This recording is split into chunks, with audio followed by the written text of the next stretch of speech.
ዛሬ ከጌታ ከኢየሱስ ክርስቶስ ስቅለት ጋር በተያያዘ ሁለት አስገራሚ ነገሮችን ለእናንተ ይዤ መጥቻለሁ።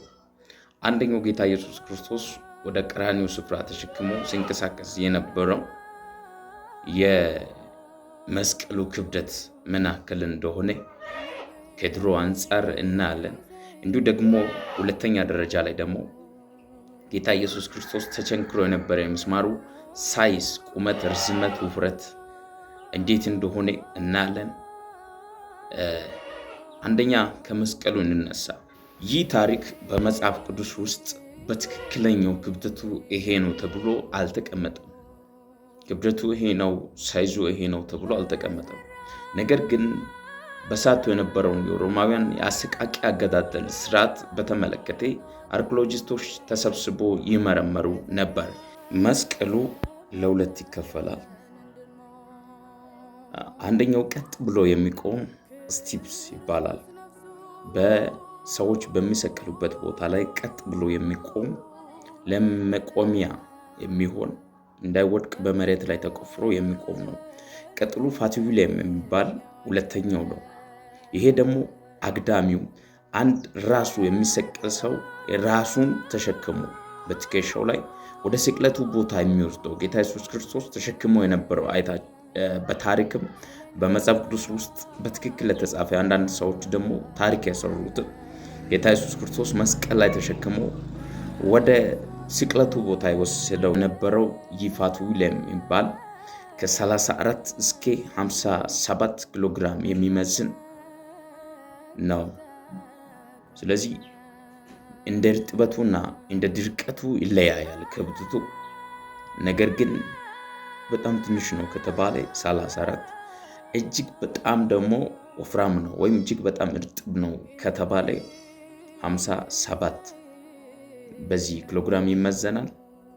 ጌታ ኢየሱስ ክርስቶስን ሰዎች እየመቱ እያሰቃዩ ይህንን መስቀል እያሸከሙ የወሰዱበት ቦታ ከፕራይቶሪያ እስኪ ጎልጎታ ድረስ መነሻ ያደረገው ከጲላጦስ አደባባይ የሞት ፍርድ ከሚሰጥበት ከዛ ተነስቶ መድረሻ ደግሞ ይሄ የመጨረሻ የሞት ቅጣት የሚሰጥበት ከኢየሩሳሌም ግቢ ውጪ የሆነ ስፍራ ላይ የሞት ቅጣት የሚሰጥበት ስፍራ ላይ ጌታ ኢየሱስ ክርስቶስ ተገኝቷል እና ይሄንን ቦታ ሲሄድ ያ ሜትሩ ስንት ይሆናል? እሱ ይህንን እየተሸከመ የገፈታተሩ የወሰዱት ሜትር ስንት ይሆናል የምትሉ ሰዎች መንገዱ እስከ 600 ሜትር ከፕራይቶሪያ እስከ ቀራንዮ ጎልጎታ ወይም ራስ ቅል ተብሎ ትርጉም የሚሰጥ ቦታ እስከዛው ድረስ 600 ሜትር እያንገላቱ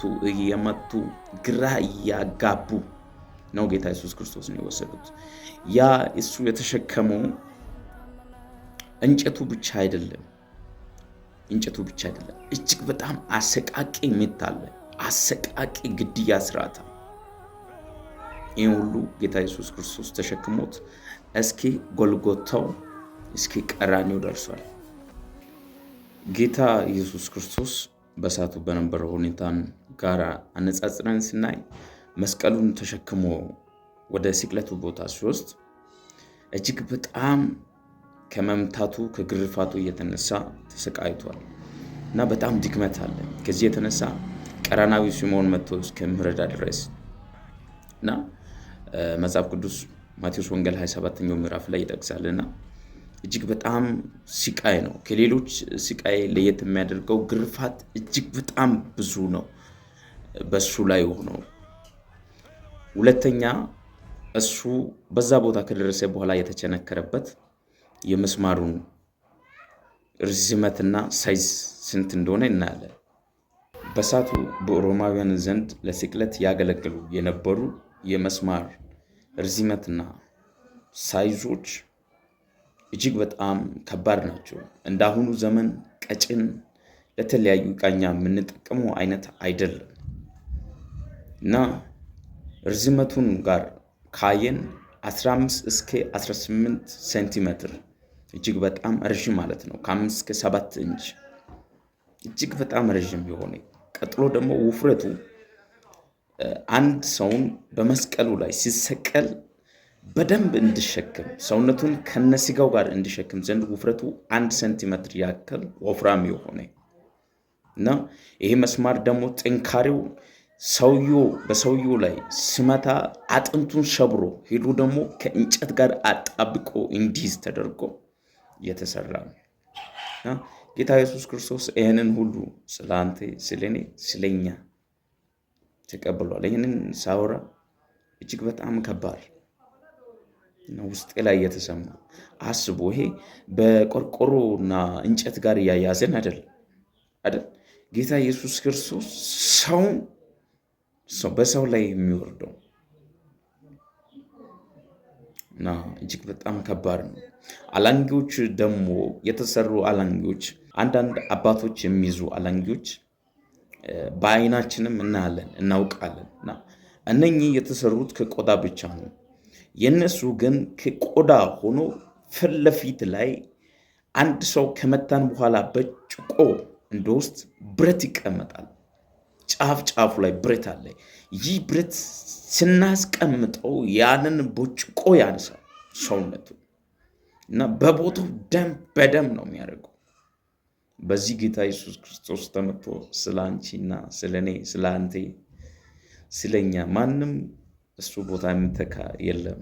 እንደሱ ለኛ የሞተም የለም እና እጅግ በጣም እኛ እንደምናውቀው ነገር አይደለም፣ እንደምንረዳው አይደለም። እጅግ በጣም ከባድ አሰቃቂ ሁኔታ አልፏል።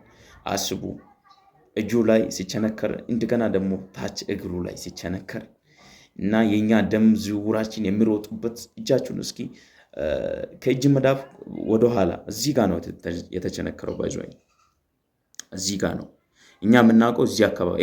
ይሄ ከሆነ አይችልም። የተሸክመው ሙሉ ሰውነትን ተሸክመው አይችልም። ይሄ ከሆነ እዚህ ጋር አጥንት አለ። በአጥንቱ ላይ ስለተመታ አይለቅም። እና ወዳጆቼ ጌታ ኢየሱስ ክርስቶስ ከባድ ሆነ። እዚህ ጋር የደም ዝውውር አለ። የደም ዝውውር ስር አለ እዚህ ጋር። አሁን እጃችሁን እንዲህ ስትይዙ የደም ዝውውር ጠቅ ላይ ይሰማል። ይሄ ስመታ ውስጡ ላይ ልብ ውስጥ ምን ያክል ድካም እንደሚሰማ እና ሙሉ ሰውነት ምን እንደሚሆን አስቡ።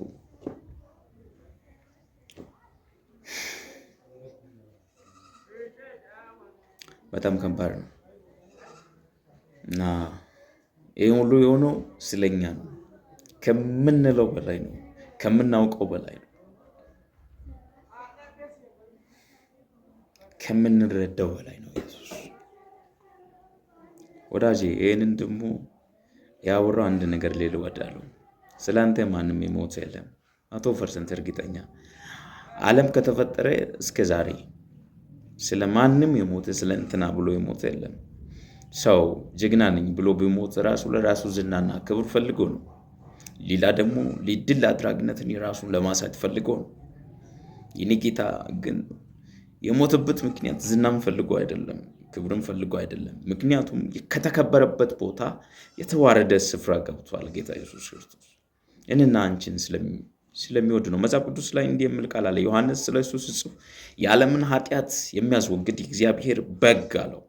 ምክንያቱም እኔ ኃጢአተኛ ነኝ፣ ለእኔ በግ ያስፈልጋል። ለአንተ በግ ያስፈልጋል፣ ለእኛ በግ ያስፈልጋል። ያለ በግ እኛ የምንነጻ ሰዎች አይደለም። ለእኛ ካህን ያስፈልጋል። ስለዚህ ይሄ ካህን ደግሞ እንደ ሌሎች ተሸክሞ ወይም በግ ይዞ ጎትቶ የገባ አይደለም። ራሱን ይዞ ወደ አብ የገባ ካህን ነው። ካህን ብቻ ሳይሆን ሊቅ ካህን ነው። ስለዚህ ከሱ ውጭ የሚያነጻ የለም፣ ህይወት የሚሰጥ የለም፣ ሰላም የሚሆን የለም እና በግ ሆኖ እኛን ለማዳን ብሎ ለ33 ዓመት ነው እንጂ ከ33 ዓመት በኋላ ነገሩን ከፈጸመ በኋላ 33 ዓመት ኖሬ 3 ቀን በመቃብር ቆየ። በሶስተኛው ቀን በአባቱ ተነሳ። እዚህ ለ40 ቀናት አስተማሪ ደቀ መዛሙርቶችን እየታየ ቆየ። ከዛ በኋላ በአባቱ ቀኝ አረገ እና መጀመሪያ በነቢያቶች እመጣለሁ አለ፣ መጣ። ከዛስ እሞታለሁ አለ፣ ሞተ። እነሳለሁ አለ፣ ተነሳ። ድጋሜ ይመጣለሁ አለ። ድጋሜ ሲመጣ 2 ፍርድ ተሸክሞ ይመጣል። አንደኛው ፍርድ የዘላለም ሞት ሲሆን የዘላለም ሞት ድጋሚ ሲመጣ ሁለት ነገር ይዞ ይመጣል። አንደኛው የዘላለም ፍርድ ሲሆን፣ አንደኛው ደግሞ የዘላለም ሕይወት ይዞ ይመጣል። ስለዚህ ይሄ ጌታ ስላንተ ሞቷል። በዚህ አጋጣሚ ይሄ ጌታ ስላንተ ተሰቅሏል። ይህንን ጌታ አግኘው፣ ከዚህ ጌታ ጋር ታርቀው። በቃ ኃጢአተኛ ነህ፣ ኢማን ኃጢአተኛ ነን። ነገር ግን በደሙ እሱ በመስቀሉ ላይ ባፈሰሰው ደም በቃ ጸድቀናል። ለምን ሞተ? እኛ ባንጸድቅ ኖሮ።